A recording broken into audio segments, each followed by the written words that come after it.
So ayan mga katambayan, trip ko lang to. So nasa inyo na kung trip nyo rin gayahin.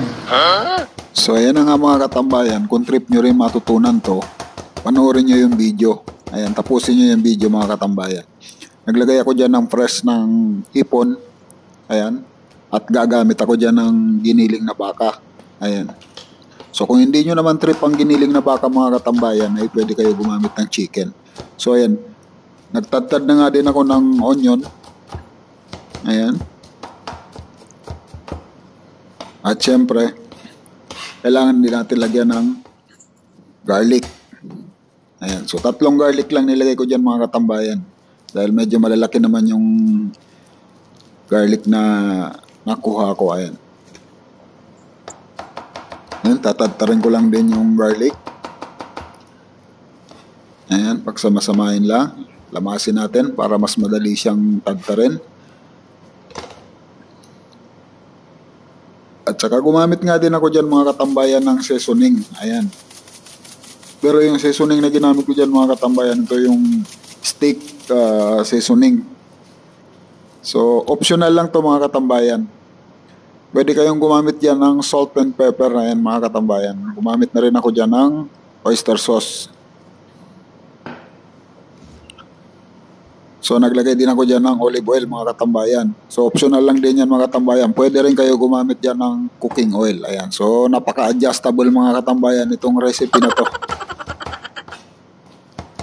So, ayan. Tatadtarin lang natin mga katambayan.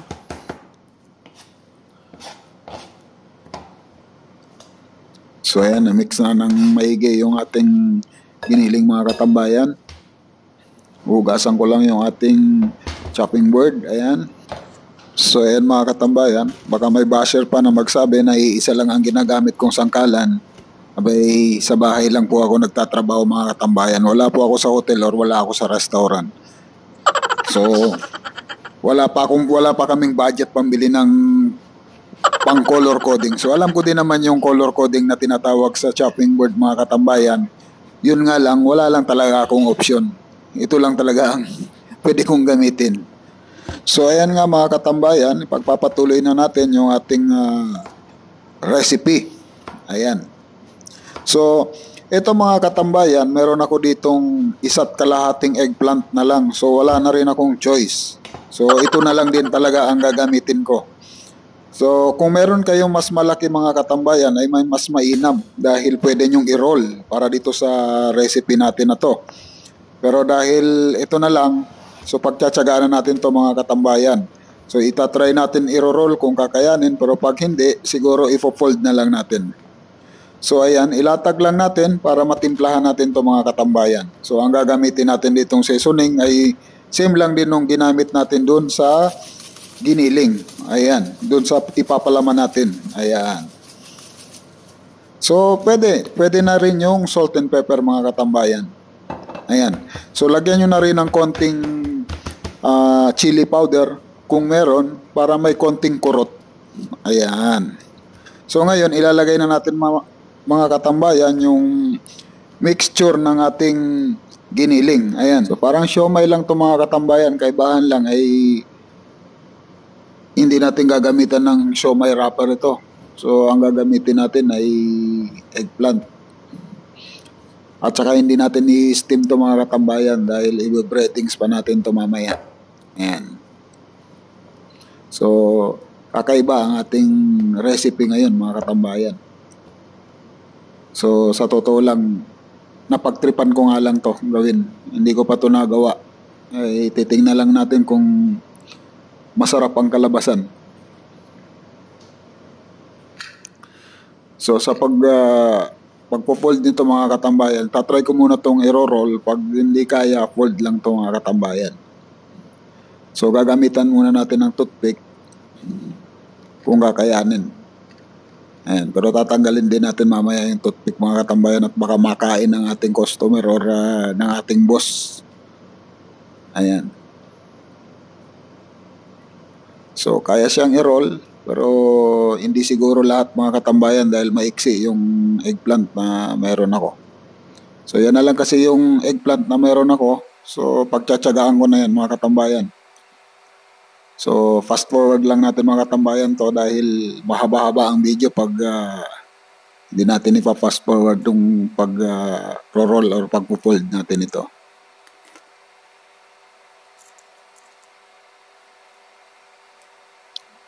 So, napakadali nitong recipe na ito mga katambayan. Ayan. So, mamaya, ibe-breadings natin ito mga katambayan. So, dito naman sa part na to mga katambayan, gagawa tayo ng butter. Ito yung ipang babalot natin dun sa ni-roll natin at saka sa finold natin para kumapit yung ating breadings. Ayan. So, gumamit ako ng cream cheese dyan mga katambayan at naglagay ako ng itlog at lalagyan ko ng konting harina. So, ayan. So, haluin lang natin yan.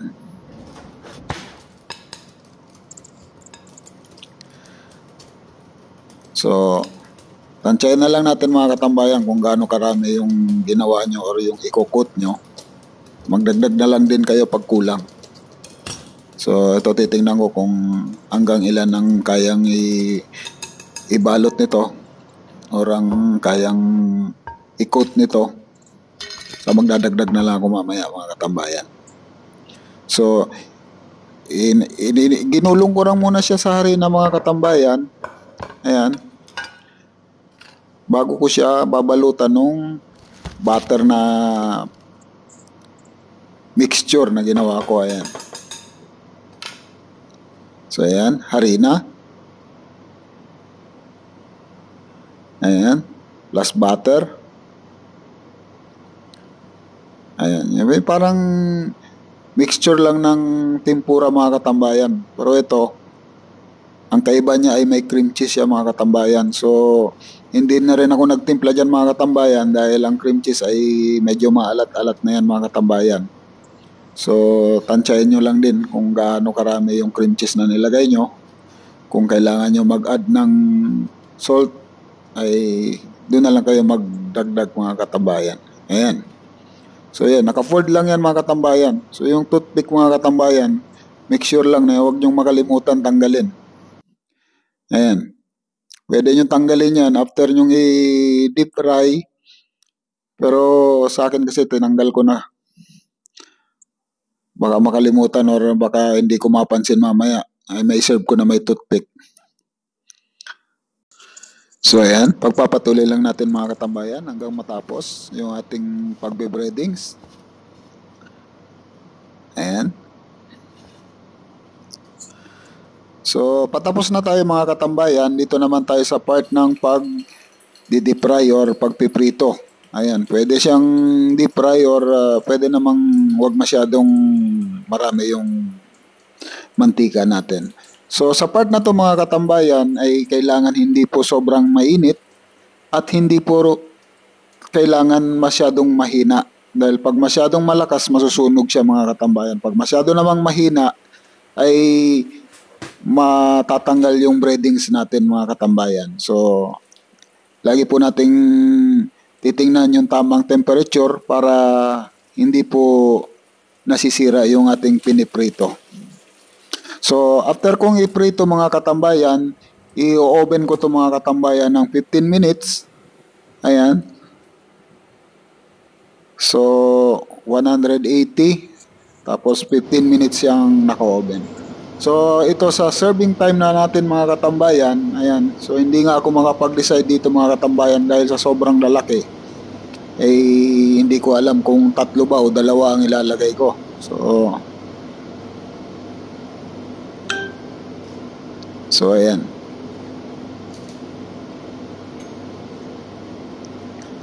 So, ginawa ko ang 3, tapos 4 dun sa isa, dahil medyo bata pa yung kakain ng isa.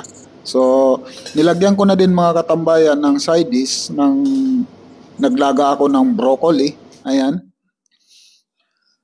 para match na match siya dun sa ating recipe na ginawa.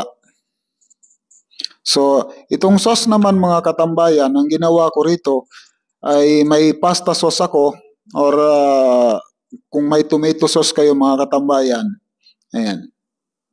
Nilagyan ko lang siya ng cream cheese mga katambayan tapos pinakulo ko kaya kung makikita nyo naging pink yung kulay. So ito naman naglagay ako ng herbs.